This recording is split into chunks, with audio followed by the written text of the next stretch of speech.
In the 1990s, the fashion industry operated on a sacred calendar: two seasons, spring, summer, and fall, winter. Designers designed, factories produced, the stores sold. The cycle took about 9 to 12 months. And then a man from a small town in Galicia, Spain, Amancio Ortega, said, "Why wait?" And he built a machine that could take a design from a sketch on a Monday to a store rack on a Friday. The fashion industry didn't know what hit them. This is the story of the fastest kill in retail history. Hello, I'm Todd Hagopian, the original Stagnation Assassin. Today, we're opening the vault on Zara and Inditex's vertical integration strategy in the 1990s to see if it was a strategic slaughter or a stagnation suicide. This wasn't a slaughter. This was an annihilation of orthodoxy, and this is going to be really fun. The stagnation score. Let's talk about this. The fashion retail industry in the early 1990s was drowning in its own pretension. Long lead times, massive inventory gambles, seasonal markdowns that destroyed margins. Retailers ordered 6 months in advance, prayed that they guessed right, and ate the losses when they didn't. This is a stagnation score of 8 out of 10. The industry worshipped a production calendar that served designers' egos, not customers' desires. Corporate cancer disguised as creative tradition. Let's do the tactical audit. Ortega's Zara didn't just play the game differently, it built a completely different game. Let's talk about orthodoxy smashing innovation for a minute. The sacred cow of fashion retail: design leads, production follows, and the customer waits. Zara inverted the entire model. The customer leads, design responds, production sprints, and the store adapts. Zara's vertical integration meant that they own the factories, the logistics, and the stores, while H&M outsourced production to Asia and waited months for the containers to ship. Zara manufactured in Spain and Portugal and delivered twice a week to stores. Twice a week.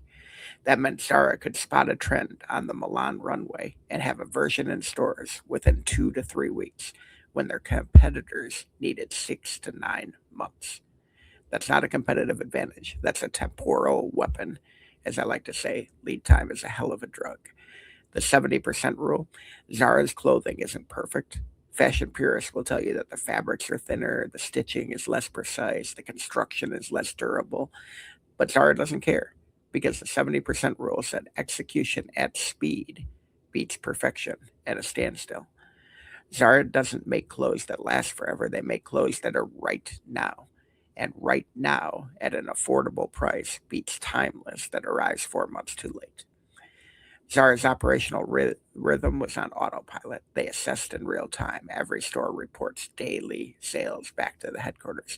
They attacked. Designers and production teams respond to what's selling and what's dying within hours, not months or years. They advance new designs, ship twice weekly, constantly refreshing the floor. The average fashion retailer had 2 to 4 chances per year to get it right. Zara had over 100. That's not incremental improvement, that's continuous assault. But let's look at the hindsight homicide. Even the fastest gun has a blind spot. Zara's Achilles heel: sustainability. The speed machine that made Zara into a $150 billion empire also made it one of the largest contributors to textile waste in the entire planet. Fast fashion became synonymous with environmental destruction. And Zara, by virtue of being the biggest and the fastest, became the poster child for the problem.